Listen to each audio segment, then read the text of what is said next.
Ini peringatan dari Allah Subhanahu wa taala agar kita semua tetap mencintai anak kita dalam batasan yang disyariatkan olehnya.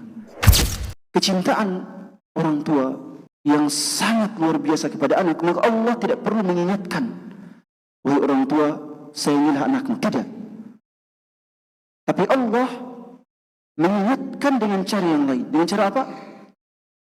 Allah mengingatkan agar kecintaan tersebut tidak boleh sampai menjadi sebuah fitnah. Tidak boleh menjadi sebuah sarana untuk menjadikan orang tua bermaksiat kepada Allah Subhanahu wa taala. Ya, jadi Allah tidak mengingatkan, wahai orang tua, cintailah anakmu. Tidak. Tapi Allah mengingatkan jangan terlalu berlebihan dalam mencintainya. Karena memang cinta orang tua kepada anak itu sudah menjadi fitrah. Ya, kita sebelum memiliki anak sudah berdoa. Dan memang harus seperti itu. Ya. Berbeda dengan cinta anak kepada kedua orang tua. Itu berbeda. Cinta mereka bukan berasal dari fitrah. Tapi cinta mereka berasal dari pergaulan yang baik, kebiasaan yang baik dari kedua orang tuanya. Kalau ketika sejak ia lahir orang tuanya sudah berbuat baik kepadanya, maka ia akan mencintai mereka. Tapi kalau tidak, maka seorang anak tidak akan mencintai kedua orang tuanya. Sebab itu, karena cinta anak rentan untuk berubah, maka dalam Al-Quran Allah Subhanahu wa taala seringkali mengingatkan anak untuk tidak melupakan cinta dan kasih sayang kepada kedua orang tuanya. Untuk tidak melupakan. Karena bisa saja berubah.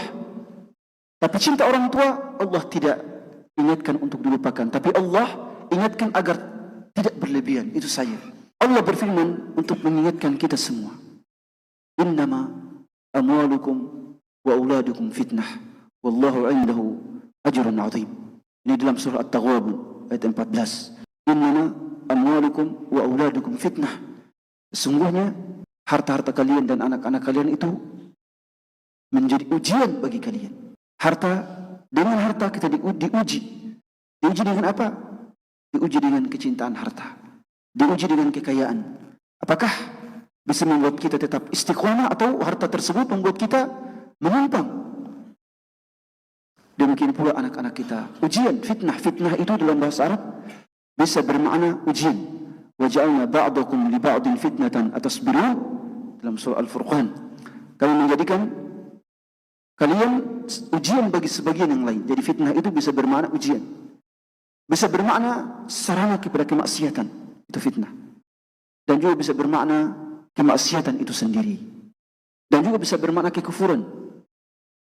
Wal fitnatu asyaddu minal qatl. Al fitnah di sini kekufuran.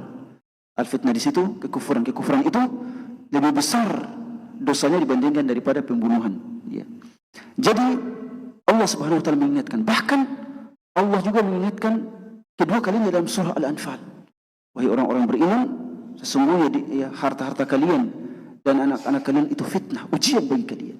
Makanya Allah juga mengingatkan, ya ayyuhalladzina amanu dalam surah Al-Munafiqun, ya ayyuhalladzina amanu la tulhikum amwalukum wa la auladukum an dzikrillah.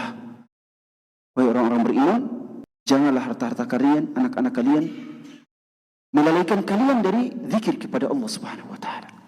Ini peringatan dari Allah Subhanahu wa taala agar kita semua tetap mencintai anak kita dalam batasan yang disyariatkan olehnya. Tidak boleh mereka menjadikan kita kufur, tidak boleh mereka menjadikan kita bermaksiat kepada Allah Subhanahu wa taala. Anak-anak kita adalah amanah dari Allah. Anak-anak kita adalah amanah dari Allah. Amanah untuk apa? Agar kita harus menjadikan mereka sebagai qurratul a'yun.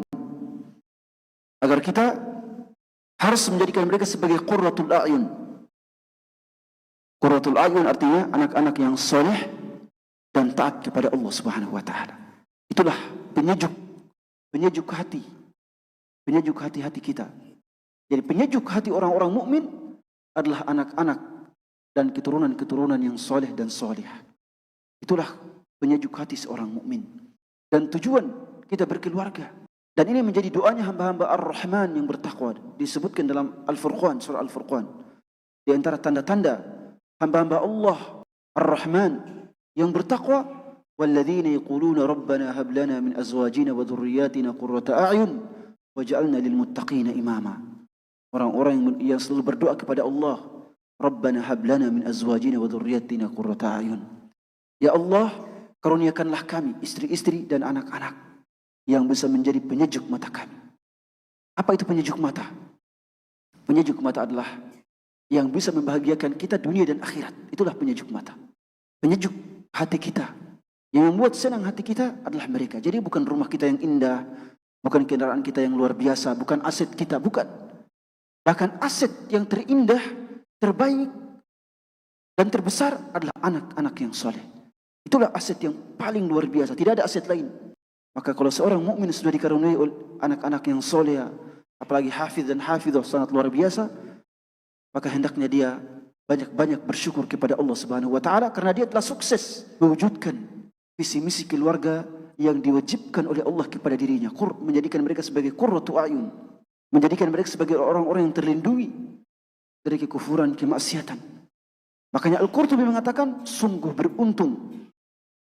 Tidak ada orang yang lebih beruntung daripada orang yang semasa hidupnya sebelum dia meninggal dia sudah berbahagia, hatinya sudah sejuk. Karena sebelum meninggal dia sudah melihat putra-putrinya adalah orang-orang yang soleh, anak cucunya adalah anak-anak yang soleh. Ketika dia meninggal, dia sudah meninggal dalam keadaan yang bahagia. Dia sudah tidak lagi berpikir apa-apa. Kenapa? Karena dia meninggal dalam keadaan melihat bahwa dia telah memiliki aset yang sangat luar biasa di dunia dan di akhirat.